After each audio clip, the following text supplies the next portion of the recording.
final sisterhood of the semester. Are you happy to be here today? Well, I am so excited to be here, and a little bit sad to be closing out the semester, but are you so excited about Sisterhood Summer Edition? I'm pumped about that. And I heard that Lisa Stewart did an incredible job last week. Can we give her a hand? Thank you so much, Lisa. I practically had to push her up here on a, take her with a rope and pull her on the stage, but I knew she would be amazing. And I just want to give myself a disclaimer this morning. My body thinks it's 12:30 at night. Okay, I just arrived from Sydney yesterday at 7 o'clock at night, and I'm very much flip-flopped in terms of what my body thinks I'm making it preach at midnight. So if I seem a little bit incoherent, just give me some grace. I don't think I will be, because our lesson today is, pardon me, is just kind of, I could do it in my sleep, actually, because it's so much the heartbeat of what sisterhood has been over the last few years. And also, before we get started, can we just really quick, I would love to just appreciate our table leaders. Can we just give a hand to our table leaders?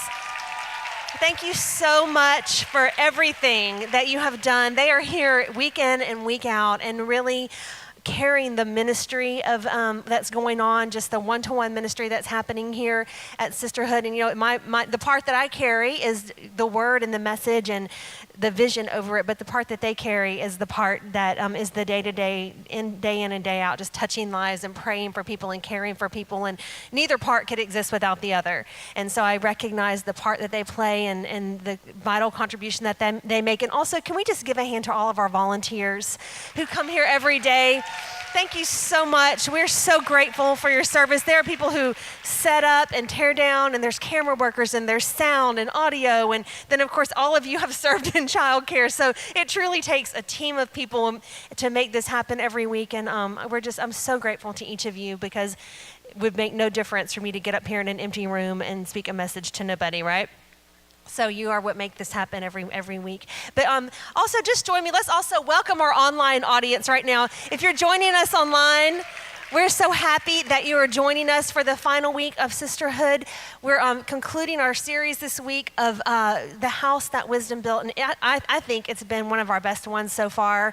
Just taking a look through the book of Proverbs. I've just loved it. So deep, but so practical, so easy to apply, and just, I think at the same time, challenging. So thank you if you're joining online, and I just want to encourage you to hang out in the chat room afterwards for your table time, for your time to just talk about the message with your online group leader. And we're so glad you've joined us. Okay, so today we're gonna just take a final look at the house that wisdom built. You know, we have finally made it to the end of the study, and wisdom's built her house, and along the way we've studied the different pillars. You know, we laid the foundation of the fear of the Lord, and then we began to talk about 7 pillars that actually hold up the house that we build out of our lives. And the pillars, just to review really quick, are temperance, humility, stewardship, generosity, diligence, relationships, and integrity. And we talked about that at the beginning of this message, that the goal of wisdom, the goal of this message is to help us build a house out of our lives that will do more than just be a pretty place to live, but actually it is a house that lasts through generations, that adds value, something that we're building to make our life have impact beyond ourselves. And I really feel like we have built a house. We've seen how to build that house, and it's great. You know, it seems fitting that a book whose pages are inhabited by Lady Wisdom should end with a painted picture of the height of female effectiveness. You know, we have this whole book starting in Proverbs chapter 1, really, that takes the idea of wisdom. And throughout the book of Proverbs, wisdom is personified as a woman. And I think that's so significant in the culture that this was written in, that was a very, predominantly male-ruled society. It's not that women didn't have influence, that they didn't have a voice or a place, but to take something as important as wisdom and to characterize it as a female throughout this book. And I know that was kind of standard practice back then, but it is significant to me that womanhood is given a place of wisdom. And that at the end of this book, when we see the crown pinnacle, honestly, of what a good life should look like, that we're pointed not to a prince, but to a woman.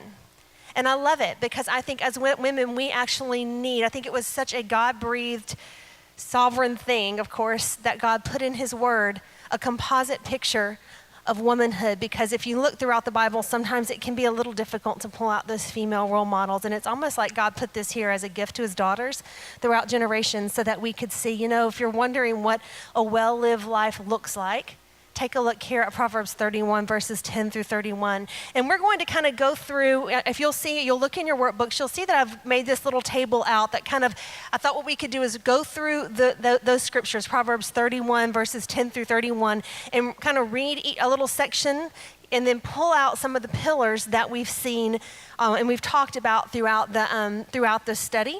But first of all, I want to give you some fun facts about Proverbs 31, verses 10 through 31, because they are kind of different from the rest of the book, and there's a purpose behind that. So let's take a look together at first some fun facts. The first one says, the Jewish father and children usually recited this poem at the Sabbath meal on Friday evenings. So if you know anything about Jewish culture, you'll know that every single Friday, I got my bangs cut, did you notice?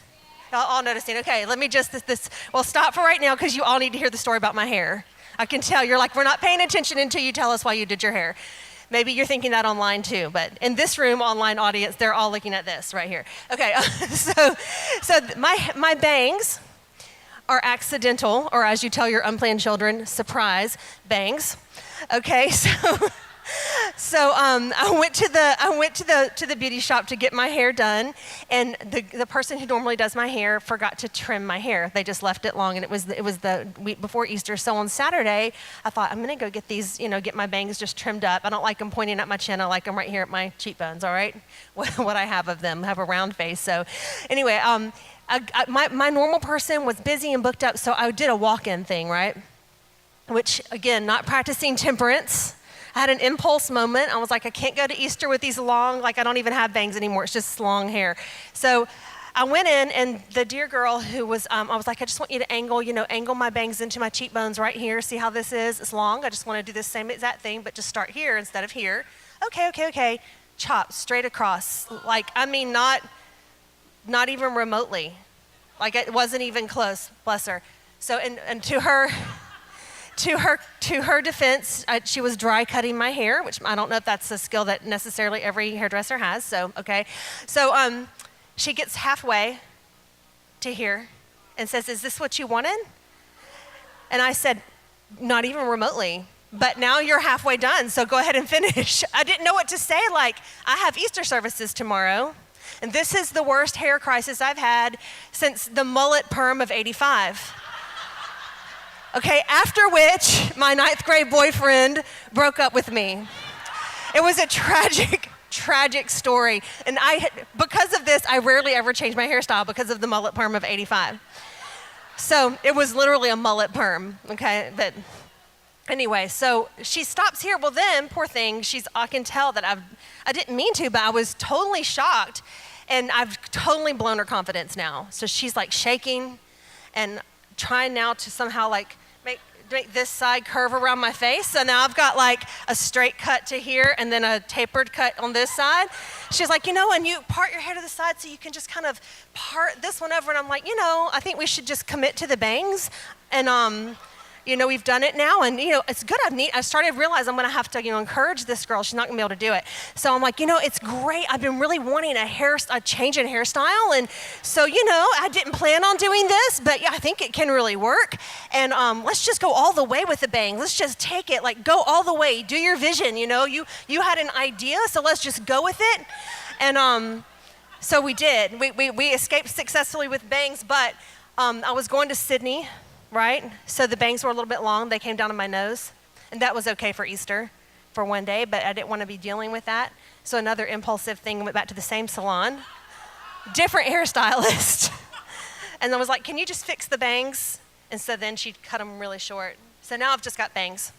And this is the way it is. It was a surprise bangs. But I think I'm doing okay. I have turned out to really like them, and I have fast growing hair, so it's all going to be good. When you tell your stylist, and she says, do you like it? Do you like it? And you go, my hair grows fast, so it doesn't matter. It's a confidence breaker. This is what I learned. It's not, and you really want your hairstylist to be confident while they're cutting your hair. So this is a learning experience for me, and I did not practice temperance. And I still think the mullet perm of 85 tops this by a long shot. So anyway, see, I look even younger, Pam says. And this was my wedding hairstyle. So my husband likes it a lot. Okay, anyway, that was the story of my bangs. Now we can go back to the word. It's good. That's what I like about women. They're not going to go on with you until you tell them your story about your haircut. Okay. All right, so here we go. So, the father and the children will recite this to their mother every Friday night as the sun was setting and they were doing their Sabbath meal. And, how much of a difference would it make to you if your family would recite a poem of appreciation to you every single Friday night?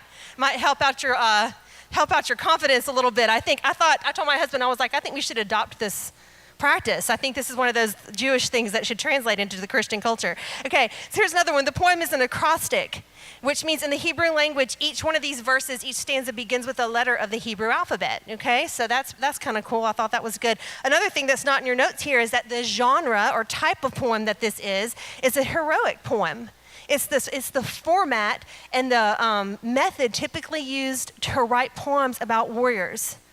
So while they were also doing an acrostic and using the letters of the alphabet, and while they were doing this as a Sabbath poem, they were also just implying that the deeds that she did were of the level of valor that a warrior would do. In other words, they were valuing and placing value on her role, just as they would place role on the value of a warrior. The understanding that her contribution to the health of their community was as significant as those who went on the front lines of battle.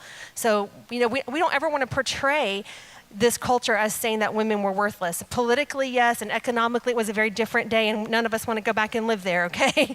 But at the same time, there was great value. Ideally, if things were followed the right way, there was value placed on the role of womanhood. The other thing, too, is the woman in this chapter is not a specific person, but represents the height of female effectiveness. Okay, so this is not a specific real person. And also, I want to point out this, too. The Proverbs 31 woman is not a to-do list. And if you've been with me a long time, you've heard me say this over and over. And so there are many of you who are sitting in this room who've heard this so much, you could probably get up here and teach it yourself, okay? But it's never bad to go back and review some things that we've learned before, because most of the time we forget or they just get kind of lost in our day-to-day lives. But this is not a to-do list, all right? We don't have a spindle and a distaff and maid servants and ships and merchant ships and sashes, okay? So our world doesn't look like this now, but this woman didn't have text messages and emails and jobs and, daycare centers and things that, airplanes and things that she had to do to negotiate the life that we have. But it is about effectiveness and just showing us the breadth and the reach that female effectiveness can have. And again, another thing that I want to point out about this is that these verses, this is not a snapshot of a moment, all right? This is not a snapshot of someone's day, really.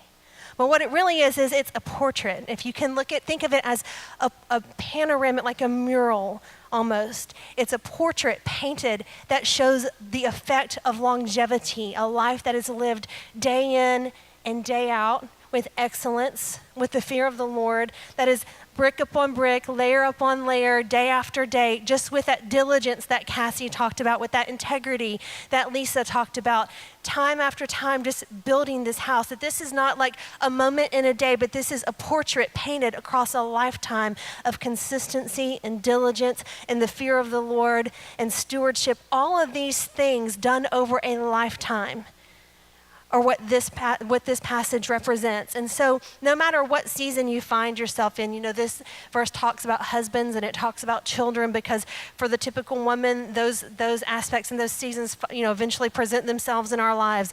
But whatever season you find yourself in right now, know that, that there's something for you in here.